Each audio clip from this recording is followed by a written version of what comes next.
Well, I mean, I still remember getting my phone, the mission call. I was actually going to BYU at the time, and so it went to my house in Bountiful. And I just remember like I was in class and like I got a phone call, and so I didn't answer because I was in class. And I got out and it was my mom, and she's like, "Your call's here," and I was like, "Oh, that's cool." Like, all right. And so then they drove down that night, and I remember opening it up and reading Scotland, Ireland, and I just remember being a little bit confused because normally it's like a city and then a country, and so I was like, Scotland, Ireland, those are both countries, like. So that was kind of funny. So I got two countries, and I really was excited about it because I was kind of nervous about having to learn a language. So I thought that was perfect, like English speaking for the most part, I guess. But you know, foreign country, so that was a lot of fun. And I went to the England MTC, so that was an interesting experience because like I had an older brother who went to the Provo MTC, and so I don't know, I always just expected to go to Provo. That's just what you did. So it's kind of weird just being dropped off at the airport and hopping on a flight with some other missionaries and flying off to England, and you land there and you're jet lagged and everything, and you just get there, but everybody was really nice, and getting on the bus and then driving around was kind of an interesting experience because they're on the other side of the road. And so you're driving along, you're like, we're gonna die, like. So that was kind of a little bit of a culture shock, just trying to get used to how everything worked and whatnot, but it was fantastic.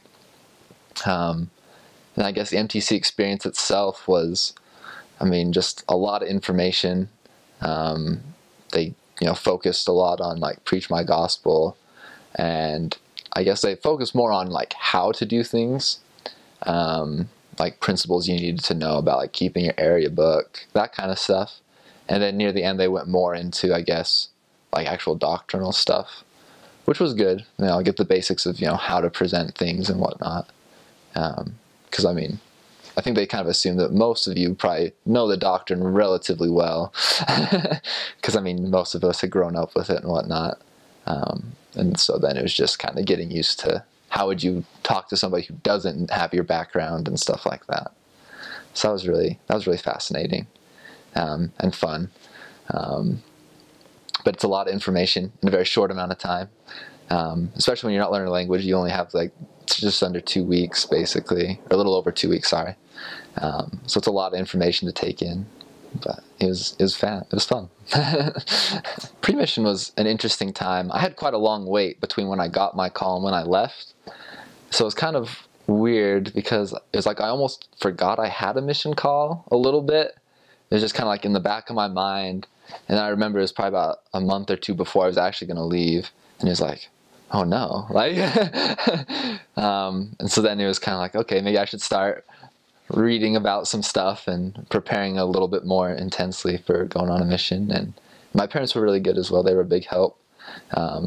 Just providing like encouragement to like read scriptures, look at Preach My Gospel, having me like teach family home evenings and stuff.